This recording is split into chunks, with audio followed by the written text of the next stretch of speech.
Good morning, everyone. I'm Katie Easterly Marte, the Executive Director of the Community Development Finance Authority.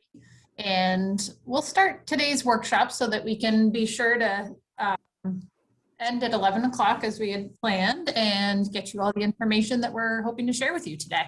So if you wouldn't mind, to kick things off, we'd like to hear from you in chat. If you could type your name and organization, then we'll have a sense of who's here. We'll also be using the chat to monitor questions. So at any point during the presentation, if you have a question, please put your question in the chat and our staff will be monitoring that and ensure that we stop and can answer those questions, or they'll know that we're going to answer that question shortly as part of the presentation. I'd like to take a moment to recognize CDFA's staff who are more than happy to answer questions both throughout this presentation as well as we continue to learn and implement the CDBG-CV Public Service Program. So on the webinar today with us are Chris Monroe. He's the project manager for the CV program. So your first, as a subrecipient, so as a nonprofit providing public services in your community, your first place to go with questions is to your grantee. And often your grantee may refer those questions to your grant administrator. But at CDFA, we want to be helping you too to answer questions, and Chris Monroe is the first stop shop for those questions. He's managing this program for us. We also have, assisting with the program and providing guidance on the compliance, is our our compliance manager, Alex Jetty. We also have our director of communications, Melissa Latham, who sent out the email, who you may get other communications from. Debbie Morin's on the phone, as well as Victoria. Victoria is on the phone as well. And I believe Missy Lackey, who's our contract manager, many of the grantees have worked with her in the past to advance the contract process, and she'll be the person working with them in the next few weeks on that process as well. So again, there's many staff on the phone who can answer questions as we go along. If you do have questions, put those in the chat. So just as a reminder, which I know everybody's well aware, but the CDBG-CV funds are funds that were available under the CARES Act, and it's funding that's through the Community Development Block Grant Program. So the Block Grant Program is to assist municipalities working in their community, often with subrecipients, to advance, in this case, projects and services that prevent, prepare for, or respond to the coronavirus pandemic. So this is a real partnership between service organizations and grantees and the state. The reason that this is so unique is in New Hampshire, this is the first time we've been administering a public service program. So it's a great opportunity for us to work together, the state, the local municipality, and the nonprofit, to be sure that these services are available in communities. So we've talked a lot about the various examples, and at this point we actually have more information from you all through your applications on really what's necessary in your community. So we provided some various examples of public services as you applied for these funds. But what we saw in terms of what was really needed in New Hampshire was providing access to shelter, case management within that shelter, access to food. We saw a need for after school programs that help youth continue to be able to learn during the pandemic. We also have applications to help people in affordable housing access other services. So there's a real wide variety of services that were requested through this CV program, and they all fit within this public service program. So again, a bunch of the budget areas, and this is really where we are in the process, is ensuring that the budget that you presented, that it aligns with the CV requirements, and that we're able to give you all the guidance you need so that as you start to expend those funds, that you're doing so within the guidance of the CDBG federal program. So that's why we've asked you to just prepare that budget, and we're working towards an approval of that budget today or in the next few business days. You'll be receiving that indication of whether we need additional information or whether your budget's approved. but the eligible costs for any public service projects, so those budget areas that we're asking you to put forward, are within administration, equipment, materials and supplies, operations, salaries and fringe, transportation, vehicles, including the purchase of vehicles, and consultants who are working on your project. It's important to note that CDBG money cannot go directly to the beneficiary of the public service, but that these services are provided to low-income individuals in the community. So when we were ensuring that these activities were eligible, we were looking at, again, that it responds to the pandemic, that it meets the national objective of serving low-income people, that it's an eligible activity, that the risk assessment was completed, that the budget items are eligible under CDBG-CV, and that there wasn't a duplication of benefit. Obviously, that's a lot of categories of things we're looking at and working with you to understand about your project. And we're excited that we've really checked off the good majority of these. So through your application, we were able to assert that your application prepared, responded, or recovered, or was for recovery of the coronavirus pandemic. So that is a requirement of the Act, and we were able to do that through the application. Again, through the application, that's how you showed us that your project was going to meet the needs of low and moderate income people. That's a foundational piece of any CDBG project, that it does that, and that the documentation of how you're serving low income people is consistent with the CDBG requirement. So again, through your application, we were able to satisfy that requirement, and we'll work with you on that documentation through your project implementation. Again, reviewing eligible activities. So that has been ongoing, and the budget will be the ability for us to just confirm that. Many of the applications, understandably, were quite broad in how you were going to carry out the activity, but we need to get to some specificity because the federal requirements of the CDBG funds do require that. So this budget is allowing us to get to that understanding of the various expenditure categories and being sure those are all eligible as an activity. So we're nearly completed that area of work. And then your grantee, so the municipality, did a risk assessment. And so if there's any concern, if you have concerns about your ability to carry out any of these activities, again, you know, there's a lot of requirements about the federal. We've determined that you all are more than capable of doing so. You'll have the support of the grant administrator. But if you feel at any point that you need more assistance, there's no reason why we can't provide that assistance to you, and we can work with you to figure out how to do so. So if we've already done the risk assessment, everybody's been determined to be eligible for those CDBG funds from a risk assessment perspective. But again, we understand the complexity of this. So if at some point you say, I'm just not sure about the way that we're keeping these records and if this is consistent, bring that concern up to your grant administrator so we can really get you the guidance that you need to be confident. One of those places that we really heard a lot of concerns throughout the application process was the duplication of benefit. So duplications of benefit is something new. We as the CDBG program administrator don't typically have to deal with the duplication of benefit in the normal CDBG program, but it is a requirement of that CARES Act program. So in your application, we got a basic understanding of how to assist you in meeting this requirement, but understood we were likely going to need to provide resources. Some of you will need those additional resources, and some of you have a very straightforward way of meeting this requirement. So we hope that you came to the training that we provided with an external technical assistance provider who's experienced with the duplication of benefit. If you weren't able to attend that training, it is available on our website, and there's some additional resources, written resources on our website as well. So you could listen to the recorded presentation or view this additional written guidance.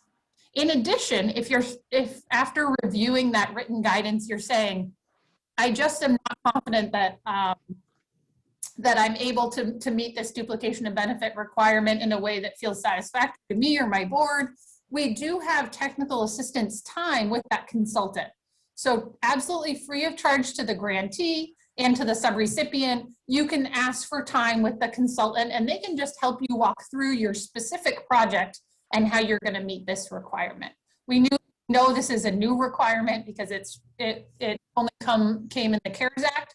It also has been implemented from HUD's perspective in disaster relief programs. So that's why it was in the CARES Act. But this isn't something that we nor you are working with on a regular basis. So please take advantage of the technical assistance provider if that's helpful. And in the chat, you'll find a link to that additional guidance, so that you can access that written guidance as well.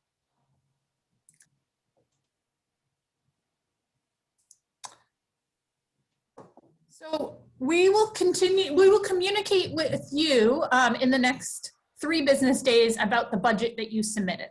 So by that communications, you'll either have an approval, your budget included all the information we needed to ensure that your activity was eligible and the costs that you associate with that activity are also eligible, or you need additional clarifying information.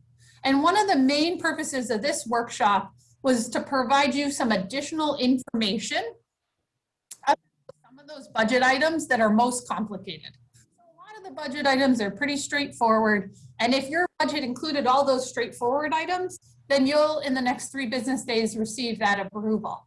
If you have some of those complex budget items, and we'll go through the four most common complex budget items in this workshop, then we'll be working with you just to be sure that we have the information we need and you have what you need in terms of information to put forward an activity that meets the activity requirements and that your budget aligns with that.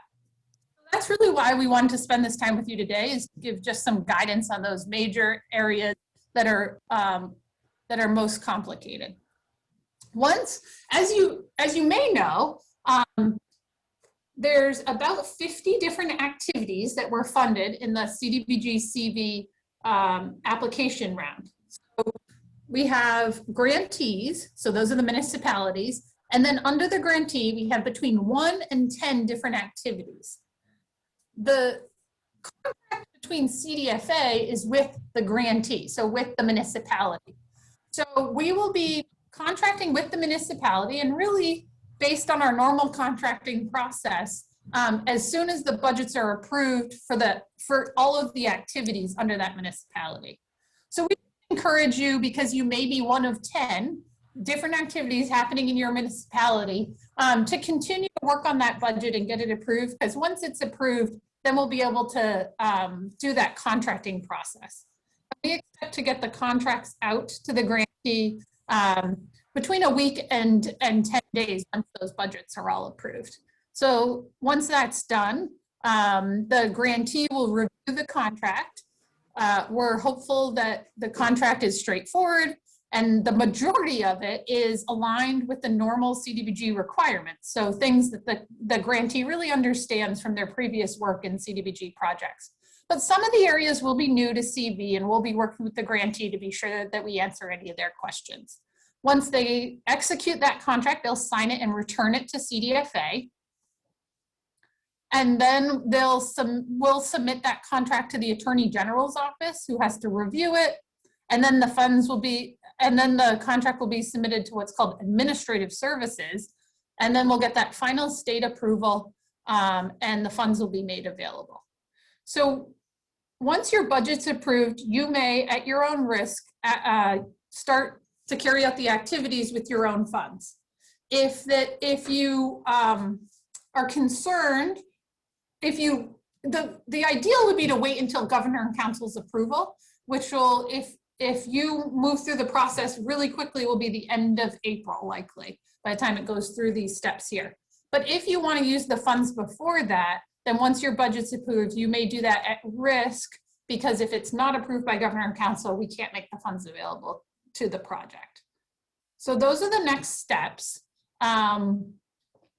We will go through those in more detail. Chris will go through them in more detail because he's working with all of you to move through those steps. But before doing, we'll stop here just for a minute and answer any broad questions. And then we will get into the budget approval, the process, and those budget expenditure items that might be a question. Katie, we just have 2 questions so far that pertain to this particularly. Yep. We did have one question that I answered, was if there is any form of security that we are anticipating for these contracts, and I said that there was no security required for these contracts. No. The next question is, how long is the process expected to take? How many weeks? It really depends on how fast we can approve your budget. So if your budget's approved in the next 3 days, that's 3 days to approve your budget, no more than that. And then your contract will be drafted and sent to the municipality. And then it really depends on how fast the municipality gets it back to us. And as soon as we get it back to us, then we submit it to the Attorney General, and it goes through the Governor and Council process. Which is usually 4 to 6 weeks once it's submitted back. Perfect, thank you. And then the next question is, can expenses be incurred as of January 1st? Yeah, as long as they align with a approved budget. Oh, and one last one, are the dollars to be used by the end of 21?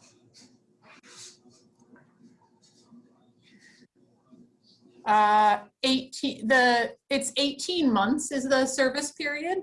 And we always go with the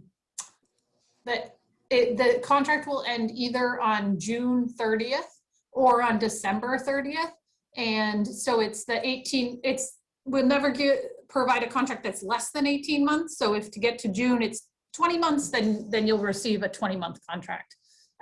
There's some variance in that, only because I can't predict exactly when the budget will be approved and that draft contract will be sent to your municipality. But I guess the minimum that you'll have to use the funds is 18 months.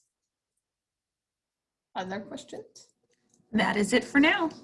Okay, I know it's a lot of information, but hopefully I know that Chris Monroe has a lot more details about the budgets that he's been reviewing, and he's going to go through that now, and hopefully that will answer any other questions that have come up in your minds. Great, thanks, Katie. So as Katie mentioned, I'll talk a little bit about our budget review process. I will discuss a few of those common budget items that were shown throughout the budgets that were submitted, and we'll have some time to answer any general questions about the budgets and sort of the projects and how they want to implement, what they want to do with the funds.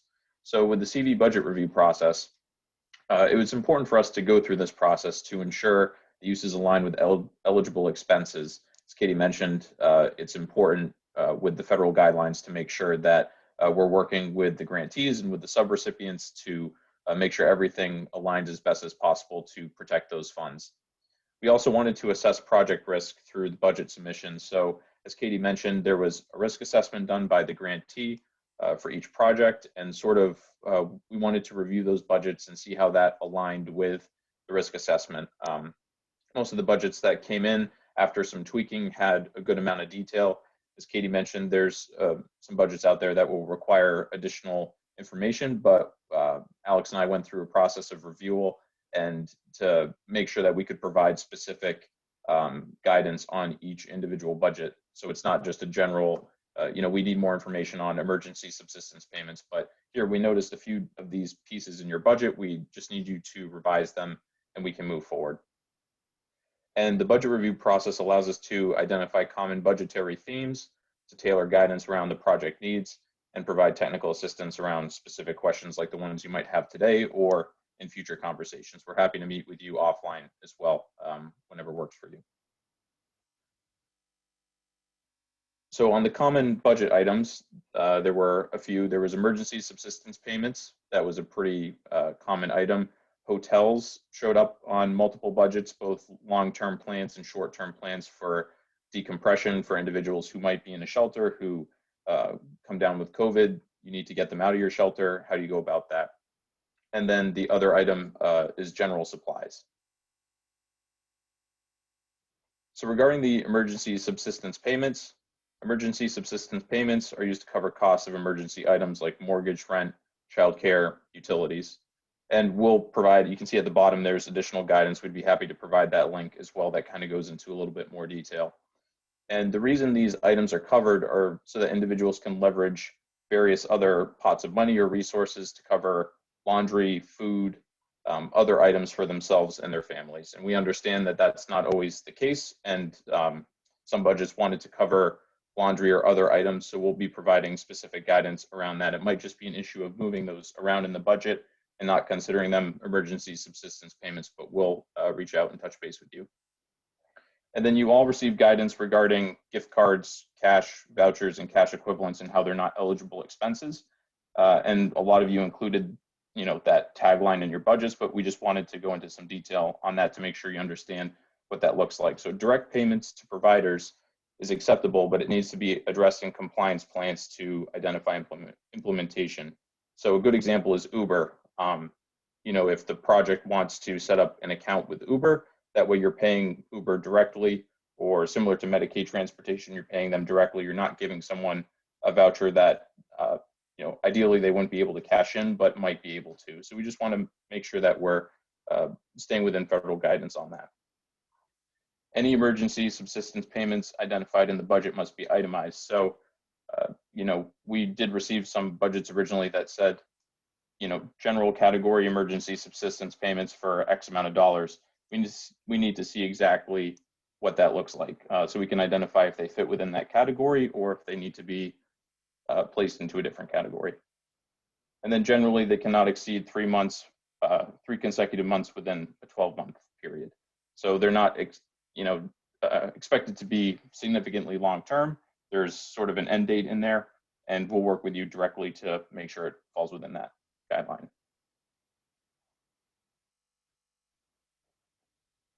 So the next category was hotels. So we did see a few different sort of projects that wanted to do long-term or case by case, depending on their shelter needs. And hotels can be covered on a case by case and by long-term. But if they're long-term, you have to include some citizen participation in that.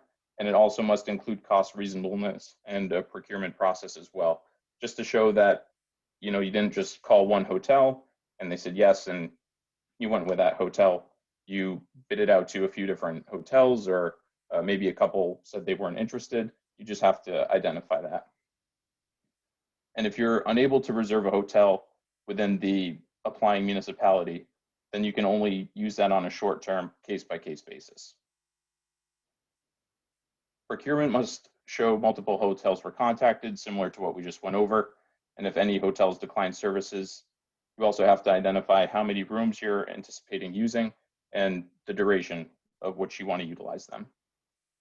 And then a very important piece is that services that are provided within your shelter, within your program, must continue and extend to individuals decompressing in hotels as safely as possible.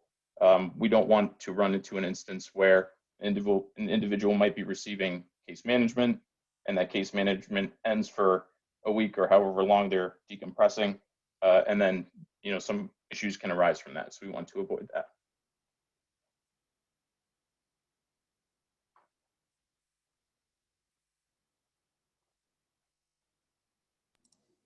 Hi, Chris. We do have a few questions on this Okay. particular. If we can, I had someone ask, can you explain the citizen participation element in more detail?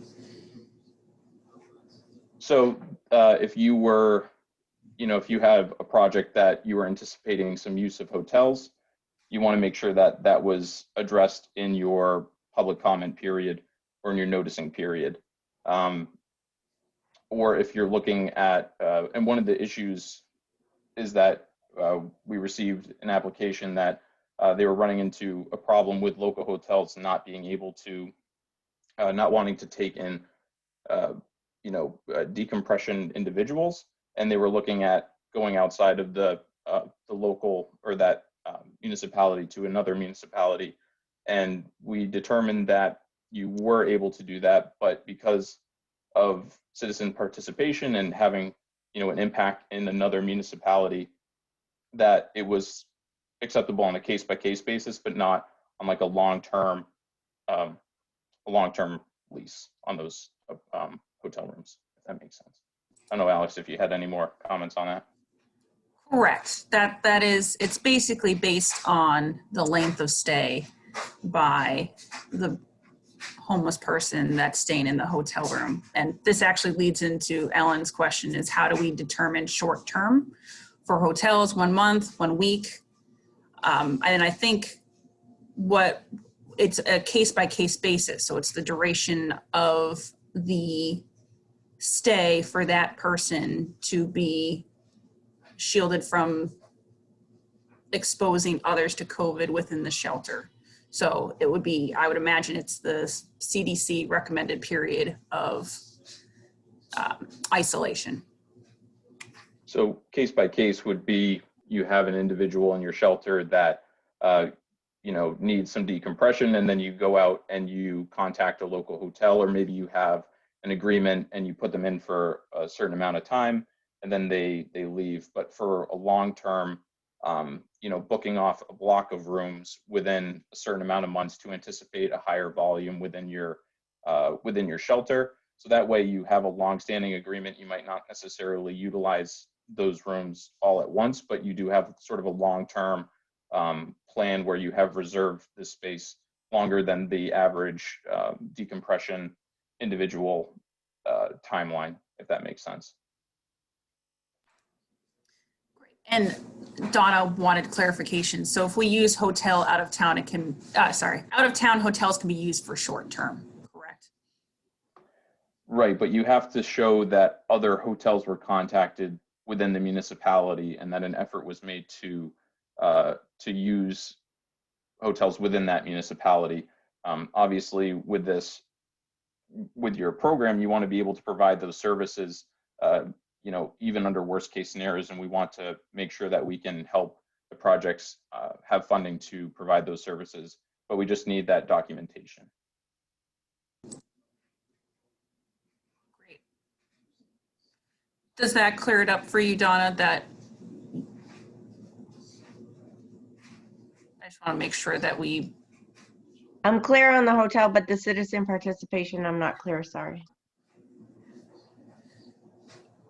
Do you want me to? Alex, I don't know if you want to take that one. I'm happy to clarify. I just didn't want to speak over. So what citizen participation requires is that if you're using a long-term service within another municipality, is that we're spending CDBG funds on a longer-term basis within that municipality.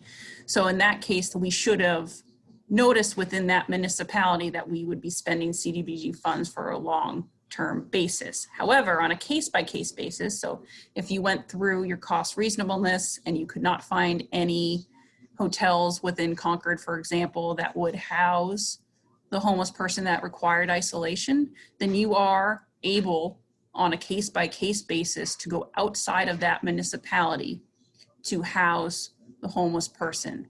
In that circumstance, it becomes almost like a service because they're not utilizing it long term. It is a means to the end, and you're not affecting citizen participation in a way that would be against the statutory requirements of CDBG. So thank you for clearing that up. So right now you're telling us, because I think the only case that we have that this is probably an issue is that we can't find some hotel, say in Concord, and we could go outside, but those are going to be case by case anyway. So right now we're not talking about doing anything else for citizen participation outside of Concord. And if that comes up, it'll be a discussion, right? If we need to do something there. Okay, perfect. Thank you. Not a problem. Okay. Saw a question from You got it. in there about municipalities, how many hotels would need to be contacted. Generally a few. Some budgets really did a good job of including hotel rates. So a quick Google search would pull up, a few local hotels. It would show the rates. Obviously in Concord, we have the Hotel Concord, which is a lot more expensive than, the Courtyard. So just kind of looking at those and pricing them out and just showing that there was some effort made to identify. And then of course, if you call a couple, maybe Hotel Concord is taking in decompression, but they are a couple $100s a night, that would be, cost prohibitive to the program. So it's sort of about balancing that out and doing the research and indicating that in any additional documentation, if that makes sense. And there was another question, towns within the county are counted as within the municipality, correct? So I think we're referring to municipalities as like the individual town or city. Is that the question that you were asking, James? Yeah, my question is, obviously we're through Cheshire County, and hotels that we're looking to use are in Keene, and so obviously it would count as within the municipality, quote unquote. Right. So, and for instance, if you were looking in Keene and you weren't able to find anything, but you had to go to a surrounding area for that case by case emergency decompression, that would be outside of the municipality that the project itself is located. So that's when that would take effect regarding the case by case documentation. Great, thank you. That makes a lot of sense. Then another question, we don't have shelters in our county, so hotels might be a short-term solution, or can we only access hotels if we're starting off with shelters?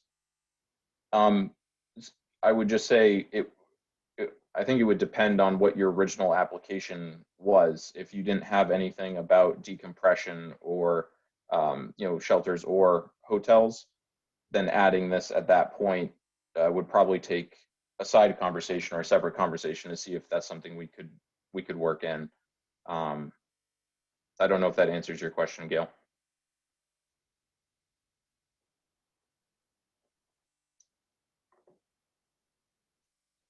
Okay, great. So general supplies was another category that came up pretty often. General supplies are considered eligible expenses if they follow the following requirements. They can be reasonably shown to address need related to COVID-19 impact. And there is obviously a lot of or some latitude there based on your program and the implementation. So that will be specific feedback we'll provide on your budget if it is something that's sort of way outside supplies or equipment that would be considered. We'll have that conversation, and usually that will just require maybe some additional documentation that there's a need for it, and we can work with you on that. Cost reasonableness is included. A lot of the budgets did a really good job showing different price points. So 100 cases of hand sanitizer, Walmart price, Target price, Amazon price. That's sort of what we're looking for, just to show that a number that you put in your budget wasn't just pulled out of thin air. It was based on on a current or recent pricing on those items. The use and disbursement of supplies is detailed in the compliance plan, which will you'll submit a compliance plan at a later date, showing how these items will be dispersed and how they'll be used. And CV funds are not used in duplication of benefits, sort of as Katie was talking about earlier. We did have the consultant come in and do a presentation. If you have any additional questions, we'd be happy to talk with you further on that. But just making sure that other funds aren't being used and then using these funds on top of that to duplicate the benefit on purchasing a particular general supplies item. And then we just put in examples of appropriate supplies: hand sanitizer, Clorox wipes, soap, or supplies related to implementation of an approved program. So again, we'll look at, we'll be providing that specific budgetary feedback, and we can take it from there.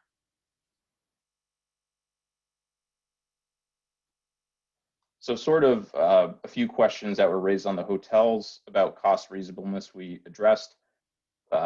So the price comparison of hotels, if you're doing the bulk cost for soap or cleaning items, and then price comparison of vehicles and equipment. So some projects want to purchase vehicles or equipment. We just need to see that, it wasn't, a van might be $30,000, so we'll put $30,000. There's some, whether it's Carfax or there's Craigslist items of comparable vehicles or equipment, and a lot of you did a really good job with that. So, and if not, we're going to just provide some feedback, and it's a pretty quick fix.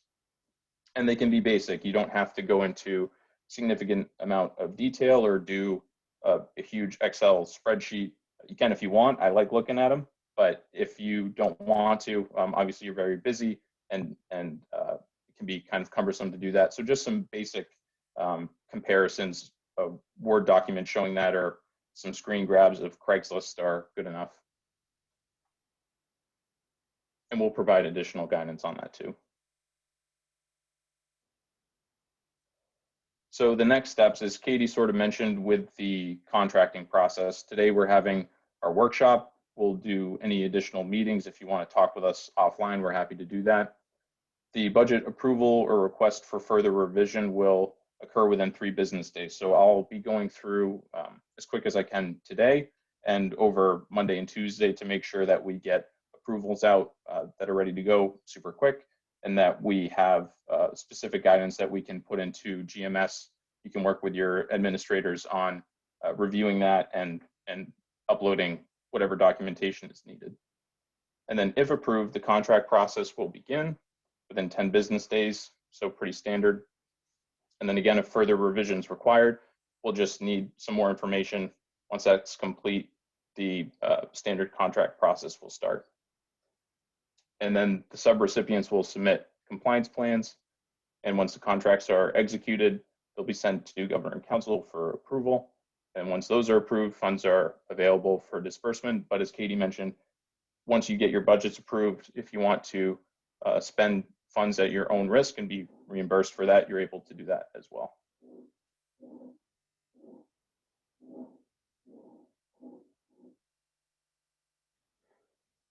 And this is just a screen grab from our website. You have a resource website that has a lot of this information. You can email me directly. I'm always happy to talk. And it looks like we have a question in the chat.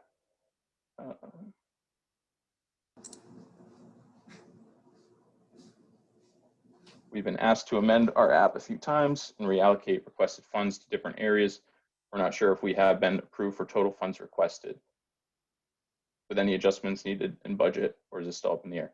So our goal is to approve your complete request for funds, but that's based off of the budgets. And if we can confidently say that your expenses are going to fall within those federal guidelines, so we're happy to let you know offline, you know, if there's any issues. But we want to be able to fund everything in your budget if we can.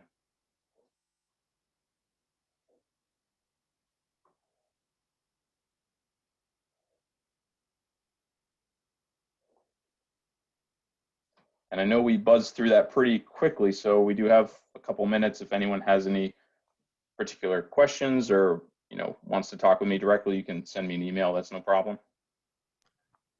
Chris, can I ask you, you just mentioned everybody's going to submit a compliance plan? Yes, so, or just documentation showing how, you know, how the project intends to not just spend the funds, but showing that the funds are being spent on those items that were identified in the budget. And that will start happening, I believe, Alex, you can correct me if I'm wrong, once funds are starting to be spent. Or that should happen prior, I guess, but. Is there a Well, form?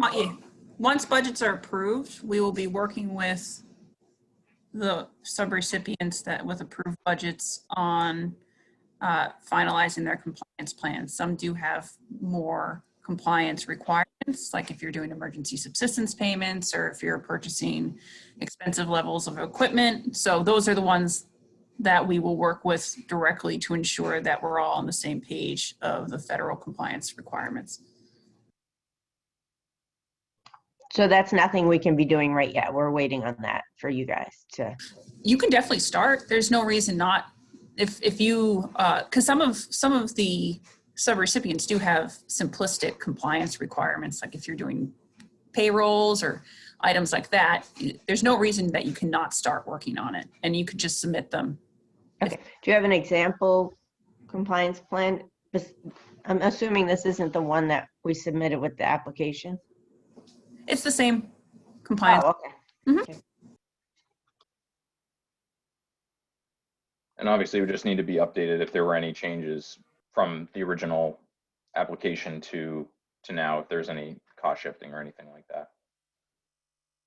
And see, there's another question. Will we be submitting requisitions for funds to our municipality once a contract is approved?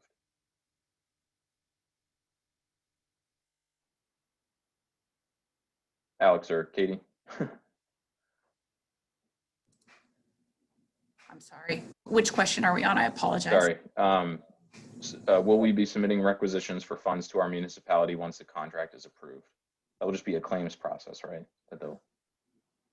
Once the contract has gone through governor and council and achieved approval there, at that point, all claims will follow the normal GMS CDBG process, which does go through your municipality, correct? So that kind of answers the follow-up question. When should we expect funds to be available once grants are approved and contracts are executed? So if they're executed for governor and council in April, that's when the funds should be available for disbursement through claims. I'm assuming you once a month is all you want to see claims, or is there a number? Same process as normal, once a month, correct? So for all those subrecipients, we'll work out a schedule where by the whatever date, you'll get your bill in for the month, and that's how it will work for all those groups, because it'll be once a month billing to the municipality, which will then go to CDBG. And Ellen just mentioned, for those not familiar with the normal disbursement process, can you give a brief overview? So you'd be working directly with your administrator on that process, and you would need your AO to sign off on the claim sheet, but essentially it would be showing that you know, either it's an invoice or a check. If you dispersed any funds and you're seeking reimbursement, you'd have to provide documentation of that. There's a list in GMS, and we can touch base with you offline and provide further guidance if needed. Can I just jump in there, because these are most subrecipients of a bunch of municipalities that have done this pretty often. So Alan, basically you'll give a bill every month, and then the municipality Concord will either reimburse you or pay who you want to be paid. So that's how the disbursement happens. You request funds, Concord requests funds of CDBG, CDBG sends funds to Concord, Concord sends funds to reimburse you or to pay off whoever you want paid off. If you're saying, please pay this hotel or whatever your bill is, okay?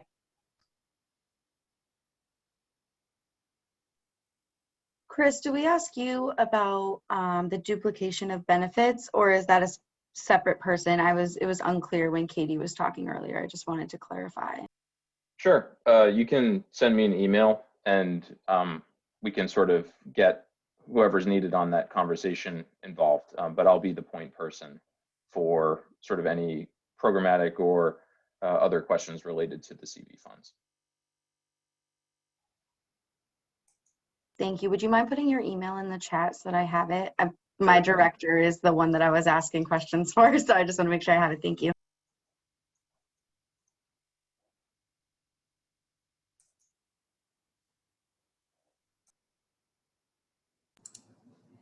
Hi, Chris. There's two other questions that came through. And one of them is, will direct payment from the municipality be possible for large amounts for like a vehicle? I'm happy to tackle it. It really depends on the municipality and how they want to pay the claims. So that would be something that you would want to talk to your grant administrator about and work through with the municipality on how amounts will be received. Let's see. And I think the two different ways are either if the subrecipient has funds and will seek reimbursement from your municipality, or if you don't have funds for a large expense like a vehicle, then you'd ask your municipality to be making that payment directly to the supplier of that vehicle. And so you'd be timing that request to your municipality with, in terms of a vehicle, that information that shows that you found a reasonably cost vehicle, and you'd set up that agreement, and then you'd request the money from your municipality, and the municipality would pay that supplier of the vehicle directly. So it can either be a payment directly to the supplier or to reimburse the subrecipient for funds that they that they expended on behalf of the project.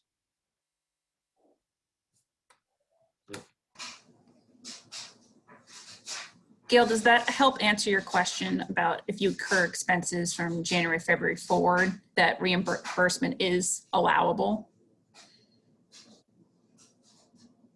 Perfect, thank you.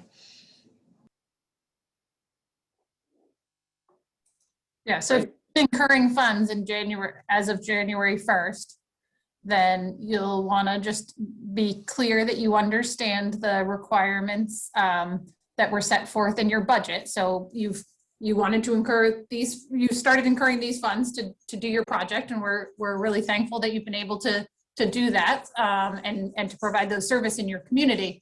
But you'll just want to be sure that what you're requesting aligns with your budget, and be sure that you understand what documentation you should have in your files, so that when you're requesting that you have a good record.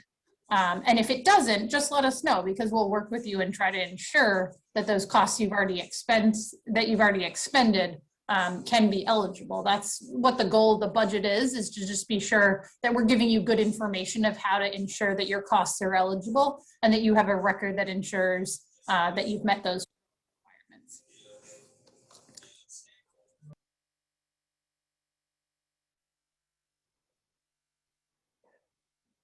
Great. Well, if you have any other questions, feel free to just send me an email. It's the best way to get in touch with me, and I'd be happy to follow up on whatever you might need.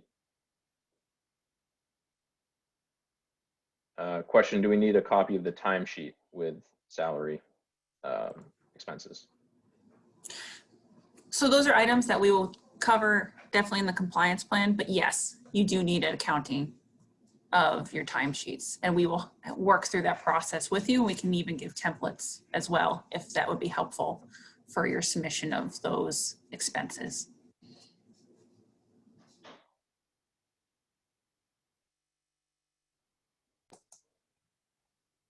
And there is, Alex, would you mind putting in the chat a link to we do have written documentation, a circular on tracking your time. So if you're wanting to set that up in your current accounting system now, then you can look at that written guidance, and then again, talk to your administrator just to be sure if you have any questions that you're getting those questions answered. But it's normal grant-based tracking, so you'll just want to have a line item that shows that you're expending time to this project, and then that you have the records to show that you've sought reimbursement for those costs associated with the CDBG-CV. May not be able to put it in the chat, but we will definitely circulate it with the follow-up materials so they can have. And just to add that we will be sending out all of these materials to everybody that participated in the webinar as well, and links to the guidance. I think a budget form for each request, a uniform one that maybe Alex and Chris could come up with, would be just clear and much easier to move along as you're looking at a lot of bills every month. So I think a budget form that's acceptable to you, and then everybody will have to give up backup documentation on that form. Obviously, if you bought this and this and this, you'll have your receipts and stuff. But a standard form would be great. I think it would just help everybody out. Agreed, Donna. Sure. Yeah, we could do that. And probably based on those budgets you all are submitting, so we can see where you're drawing down in the various categories. We do anticipate that it's likely that people will get further in the grant period and need to shift items between line items. So you may have anticipated salary and benefits to cost $40,000 and supplies to cost $20,000, and 12 months from now, there may be a different allocation of that $60,000. And if we're using that ongoing budget form, we can really understand where you are in the expenditure of those resources and work with you to shift them between line items. And that would be a simple approval. And to answer the last question is, how do we validate COVID-based services into 2022? CARES Act funds are for preparing for, responding to, or recovering from the coronavirus pandemic. So you would validate through recovery from the pandemic. And you documented that in your application, and then in the closeout documentation, we'll have you say all of the expenses were as written in my application to recover, respond, respond, recover, or rebuild from the pandemic. So you won't have to document that throughout the grant period.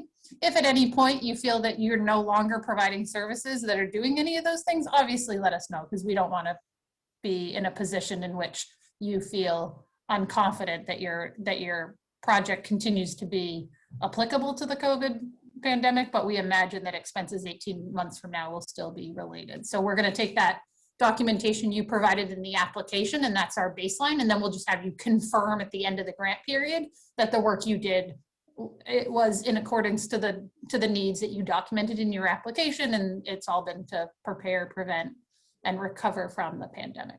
And we don't see that any of these activities will be not related to that. But if you're concerned, just let us know.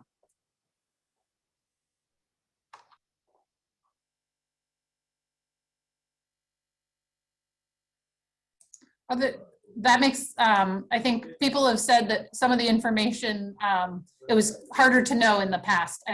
We want to just thank you for being a part of this ongoing learning with us. We've been getting guidance actually from HUD over the last couple of months that's given us more information. And we really wish that we could have given you clearer guidance at the beginning and realized that this has been a learning process for us all throughout this. So really thank you for your patience as we continue to learn what that guidance from HUD is, and then work with you to be sure that we're all aligned to that guidance. So we really recognize that had we been able to clearly provide all of this in the beginning, that would have been a lot easier for you all.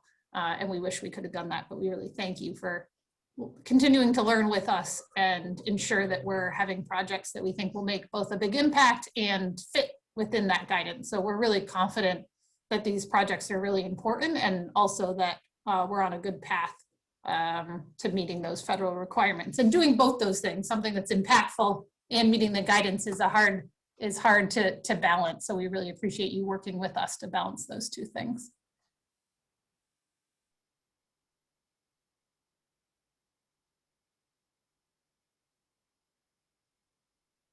All right. Well, I think I don't see any more questions in the chat. So want to thank all of you on the call, and Katie and the rest of the team for working through this process with us all, and got 5 minutes back to your day. So there you go.